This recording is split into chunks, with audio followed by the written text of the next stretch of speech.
So the Battle Royale genre at the moment is one of the biggest genres in gaming, and it's so big that big companies are seemingly hopping onto the Battle Royale scene by adding their own take on it into their next games. As a result of this, many small companies will most definitely follow in their footsteps, which will possibly cause an inflammation of games revolving around the Battle Royale concept. The problem with this is if more companies hop onto the Battle Royale scene to cash in on the money it brings, it could possibly bring some lackluster Battle Royale games and destroy the whole genre completely. But that is what I want to talk to you guys about in this video, is will the Battle Royale genre destroy itself? So sit back and relax as we take a closer look into the Battle Royale scene and see what started the hype for it all and what could end it. So my name is Nick, and without further ado, let's get right into the video.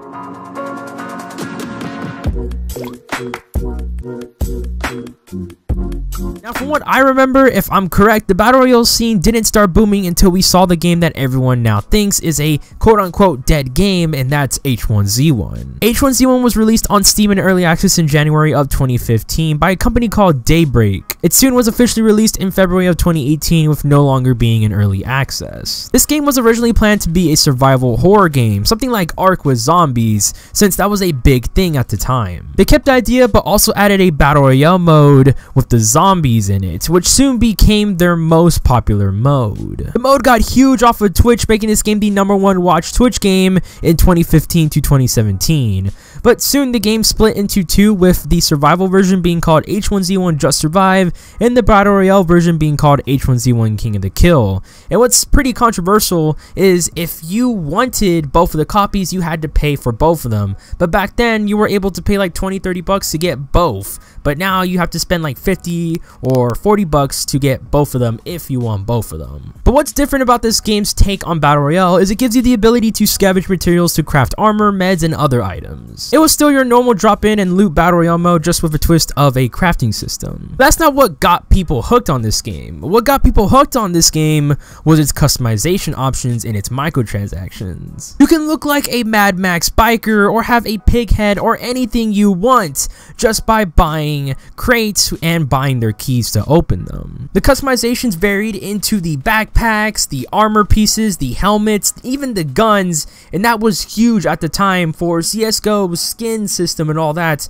was huge. The skins revolving the guns were amazing. They were bright and really well colored, and there were also some exclusive event customizations that revolved around watching some stuff on Twitch or revolving yourself around the esports scene. And then soon the vehicles and parachutes you dropped with soon got their own customizations as well. But this gave the game a big replay factor on PC, since obviously again at the time CSGO was huge on skins, which is what H1Z1 had. None of this changed the fact on how the performance of the game was very lackluster from time to time and caused many people's games to crash or not even work. The sign-in system was difficult from time to time, and the support team took a while to help on that. They even have a whole list of errors that were reported on their website to explain how it can be fixed or how it can't, so they don't have to answer the same question over and over again. The game was also not new player friendly, for new players had a hard time figuring out what's what at first before being shot up by old players. They also announced that H1Z1 will be ported to consoles, but that never happened until recently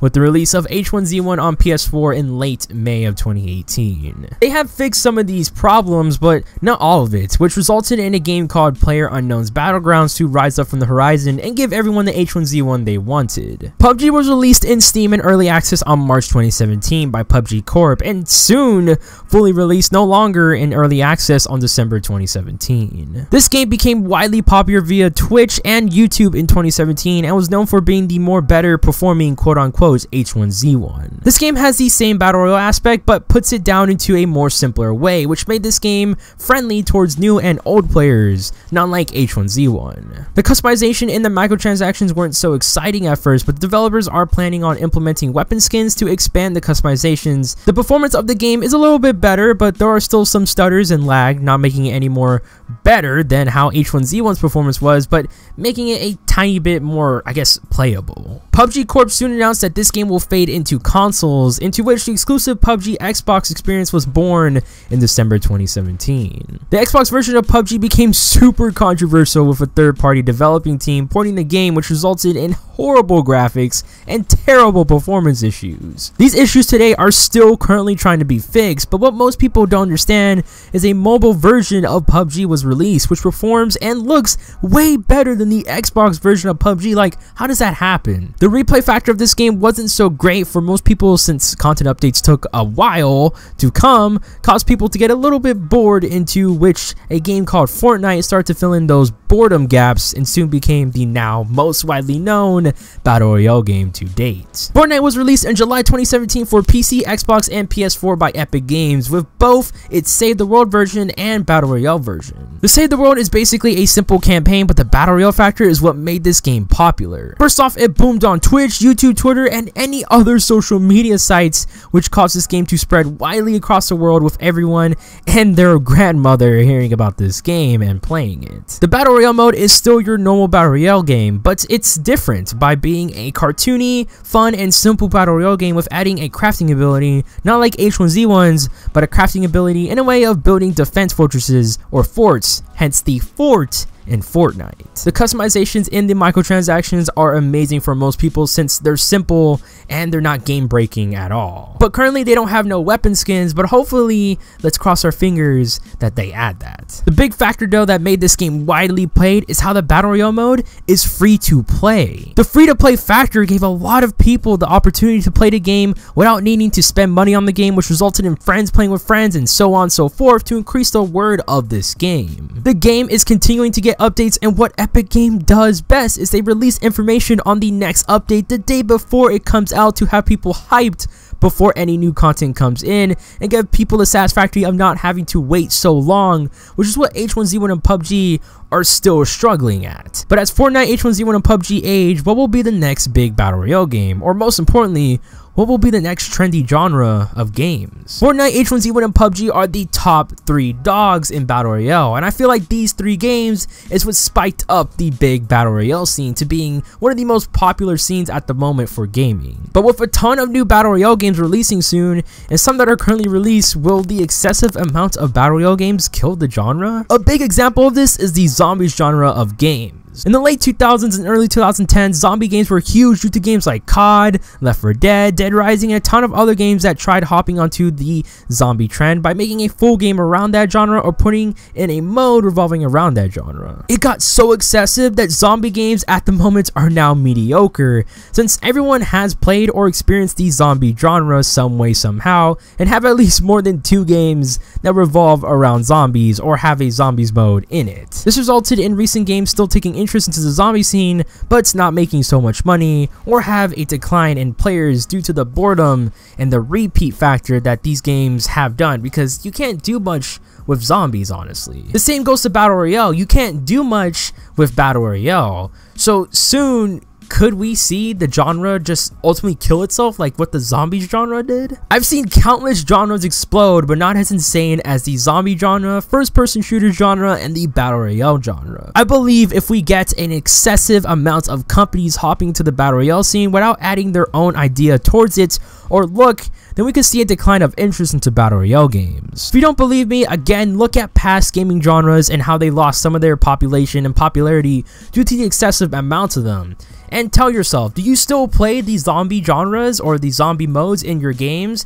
And how fast do you get bored? I personally get so bored playing Call of Duty World War II Zombies after like round 3, because I've been through that 1,000 times. So ultimately, the Battle Royale genre could possibly just destroy itself without even knowing, and could end up like the zombie genre, where we actually have more than 2 games that have the mode in it or revolve around that game genre only. So all those companies trying to hop on the Battle Royale scene is a big red flag, because that could mean that the Battle Royale scene could end real soon. Now, my tip to you guys to make battle royale games a little bit more fun and appealing to you guys is just don't play an excessive amount of them. Obviously, in the future, we're gonna have battle royale game modes shoved down our throat because it's so huge, but try your best not to play them excessively and basically bored yourself out and not like the genre, because the genre is fun and an awesome take in gaming, and it gives a big adrenaline rush. But don't push yourself to play them, because you're basically going to tire yourself out for the genre, and you don't want that to happen. But you really can't stop companies from trying to hop on this. The battle royale scene is huge, and you can't blame them. You gotta make money somehow in this world.